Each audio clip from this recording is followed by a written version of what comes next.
Listen up, get ready, I'm not gonna take no more. There's a revolution, a revelation going on in my soul. Buckle up, get ready, we're not gonna sit back. Welcome back to Live from the Heartland for the week of March 13th, another Friday the 13th show. And our next guest is someone who we had on years ago when she worked for the Friends of the Park, the one and only Juanita Irazarry. And she is running for a position that a lot of people don't pay attention to. They don't know a lot about it. It's called the Cook County Board of Review, and it is an important position. So we're going to get the scoop from Juanita. Hello to you, Juanita. Good morning. Tell us what the Cook County Board of Review does. Sure.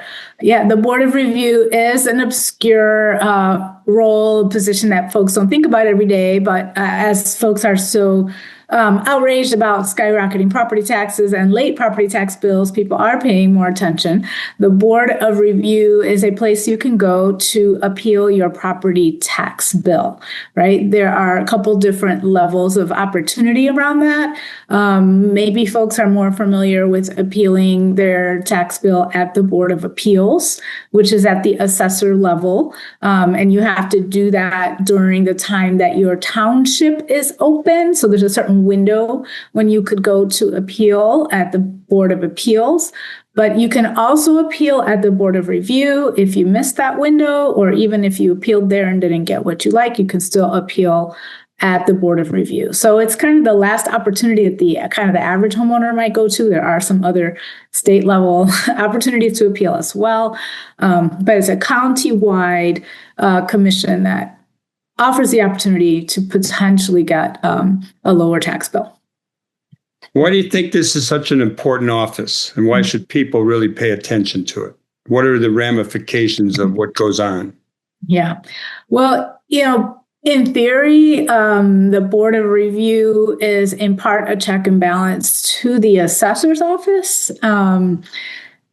Some people will also remark that it's been set up to be an opportunity, especially for big businesses, to have a place to get a reduction in their taxes, which is a more cynical way of thinking about it, but also probably an accurate one.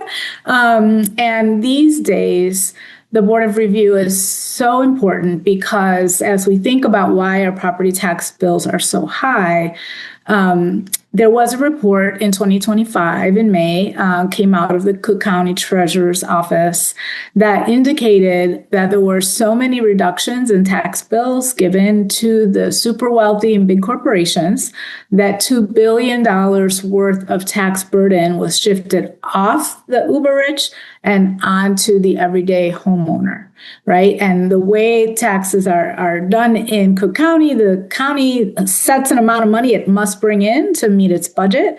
And so if $2 billion did not come in here, somebody else has to pay it. And that's why the average homeowner has seen such a spike in their property tax bill. So it's particularly important because that trend is moving in the wrong direction under the leadership of those who are currently commissioners at the Board of Review. And so I'm running because we need commissioners that are not just going to be most likely to give those reductions to those uber wealthy folks. And there's more to say about kind of why that's happening, which I'll be happy to add now or later. So, well, let me ask a little bit about the assessor's office. This Bert Cahey has taken a lot of heat over the bills, but it's my understanding, correct me if I'm wrong, it's really not his fault, that he's really been doing his job really wanted to tax the wealthy more. How do you get me through the fog on that? Yes, it is complicated. First of all, one thing that I think is important to clarify, a lot of people, including folks running for office, have blamed the assessor's office for the bills being late. So let me just mention that. The Cook County Treasurer is the one that actually sends you your bill, right? So that was actually not the assessor's role. That's the county treasurer's role to send your bill. And so the tax bill being late comes from the county treasurer's office. Now, there's lots of just arguments about the valuation of properties and who's being charged too much. And one of the things that I find very interesting that helps to understand what has happened recently, as the assessor's office has worked to try to clean up a lot of things that were, to be honest, inherited from his predecessor. So, there have been some bumps in the road around some properties not being on the tax rolls that should be, or maybe not being valued appropriately. But overwhelmingly, there's been a move towards more uniformity and less favoritism over kind of how properties are valued, right? But what happened was even some properties that were assessed at a lower level by this current assessor still saw their property taxes go up. And that relates to the phenomenon that I just mentioned, which is that shift of that burden was moved off of the super wealthy onto the average homeowner. So even if your property value supposedly went down, your bill still went up because of that shift. That is not the assessor's fault, right? Now, there are other things that maybe need to be worked on around, how we do bring more properties that are misclassified, get them classified correctly, or properties that are not being productive, get them on the tax rolls and not have them sitting around and being vacant. And that's in part maybe tax policy and in part urban development work that needs to be done so that there's more properties sharing that tax burden. But overwhelmingly, those are not the biggest issue is not at the assessor's office in my understanding of how it's working. Mm-hmm. Let me ask, how does this affect people who don't own property? Is it does it go beyond just rents going up? Mm-hmm. Yeah, well, that's an important question, and it does mean rents are going up. So most often, if the taxes are going up, that higher cost is going to be passed through to the renter. So it's certainly not only the owners who are impacted in this situation.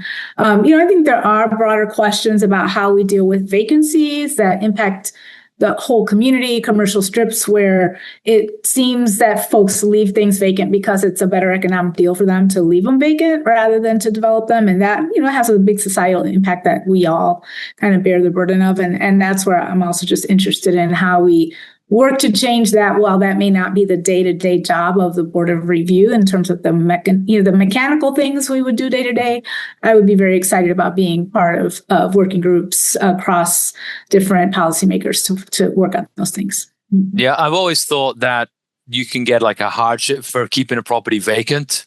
That's right. And lower your taxes and wait for the market to pick up. And then I think the other thing sometimes as well is I've always found it strange that your property is valued, the land is valued, and then the building is valued. Mm-hmm. So sometimes there's an incentive to demolish a building. Mm-hmm. If you're not going to develop if you don't have a development plan for a number of years. And so we have this situation where it's a tax benefit to tear down an existing building, which environmentally and in terms of vacancy and sort of open land is just, damaging, I think, to the city. That's right. The county. Right. I think there are broader development values we need to look at, and where tax policy that is something the assessor or the Board of Review can actually control are part of the fix, and where we need to change other ordinances, laws at the county level and also state level changes. What will you bring to the office, and why do you want the job? What do you hope to accomplish too? No, thanks. Thanks for asking that. It's funny, since you did mention my previous role at Friends of the Park, sometimes people go, what does that have to do with this? And I will say, first of all, one of the ways in which my Friends of the Parks works connects to this. I say to people all the time, whatever you think about lakefront preservation policy, the whole issue of the George Lucas Museum on the lakefront, to me, is wrapped up in whether billionaires should get what they want just because they want it. And so you stopped that, right? Yes, you basically stopped that. We kept them from building there. They could have built somewhere else, but that wasn't an appropriate place to build. But one of the pieces of that fight was that the city wanted to give that land to George Lucas for $10 for 99 years or $30 for 297 years with a renewable lease. And, just the idea that billionaires should just get things for almost free and then not really invest in ways that they should to support, the common good is a big theme these days, right? And that ties for me to why I'm running for this office. But there's also a background that some people don't know about, is that I spent most of my career actually in housing policy and affordable housing. In fact, my time at Friends of the Parks was the aberration for some people. But very early on in my career, I was fortunate to be working as the associate director at Bickerdike Redevelopment Corporation, a nonprofit serving Humboldt Park, Westtown, Logan Square. And this was in the 90s, late 90s. So I'm dating myself a little bit, along with my gray hair. But I was assigned on behalf of the organization to work on a county-wide property tax task force because we were really seeing, especially seniors in our community in the Wicker Park area in particular, which at the time was still a Latina community largely. Not anymore. Yeah, not anymore. But at the time, we were seeing gentrification kind of creeping in our direction, and seniors were really struggling with skyrocketing property taxes, right? And so I got involved in conversations at that time with then Assessor Jim Houlihan around, what would pilot senior freeze programs and circuit breaker programs look like within that gentrifying context? How do we define that and measure it? And so that was one of my early introductions to some of these issues. Later, I worked at the Resurrection Project in Pilsen, and I was overseeing the construction of our single-family homes and two flats for homeownership through the New Homes for Chicago program, and also overseeing our homeownership education program so that folks could buy houses and then be successful as landlords and owners. And so we also had post-purchase education, including property tax appeals workshops. And so that was another opportunity where I was learning about these things. Funny thing is, I was like only a baby homeowner myself. I grew up in a renter family, so we had not actually had this learning in my household, but certainly had our own challenges with rising rents, right? But I was learning as a young adult who maybe just barely bought my own house about these issues at that time as well, right? So kind of goes back to that time, and then working over 20 years in housing within the nonprofit philanthropy and in Governor Quinn's office around housing issues, affordable housing and housing policy, that, I have interest in community stability, affordability, and, how do we have healthy, sustainable communities? Mm-hmm. I will add that during my time at Bickerdike, we were also dealing with a first ward alderman at the time who was exchanging zoning changes for campaign contributions. And we got very involved in organizing outside of the 501c3 work that we did as a nonprofit. A lot of us did volunteer work around that campaign because we had an alderman who was very much against affordable housing, very much promoting gentrification, and again, in this pay-to-play politics. And so all of that feeds into why I'm running today against an opponent who's a pay-to-play politics kind of person, where we see campaign contributions largely from property tax lawyers who then bring their clients before the Board of Review looking for that big discount that we're hearing about, which is so much a part of this story about why the rest of our property taxes are going up. So both of those things, both the interest in the housing and the interest in fighting that old machine pay-to-play politics way of doing things is why I'm doing this today. Yeah, I think I did some work in Pilsen years ago on property taxes, and, things like a lack of awareness of exemptions that some owners, particularly first-time owners, experience. They might not even know to get the homeowner exemption, and then obviously senior freezes and so forth. Yep. So I do think, and because you mentioned gentrification, one of the challenges of having taxes based on the current property value is if you're a senior in your own home who bought it 35 years ago in a gentrified neighborhood and it's doubled, tripled, quadrupled in value, that might be great if you cash out, but it's less good on your tax bill if you want to retire in place. That's exactly right. That's why I've been so passionate about this issue for so long.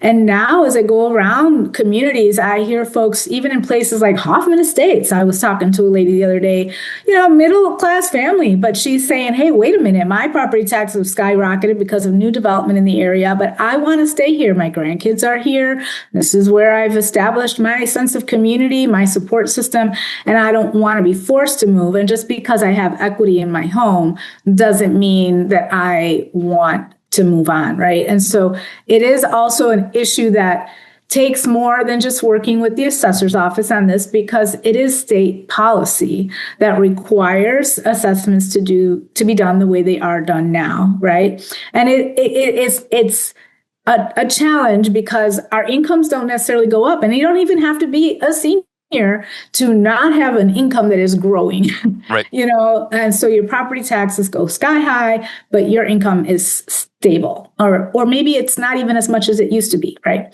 So there's a lot of things to do that go beyond what the Board of Review can do by itself or the assessor's office, but I would be excited to be involved in all those policy conversations. Juanita, I noted early on that you were not endorsed by the Democratic Party. Yeah. And I'm wondering how that endorsement session works. I think it's ward committeemen. Why would the Democratic Party not go with you with a progressive plan that certainly would win the hearts and minds of a lot more Chicagoans than some of the people who are on that board? Yeah.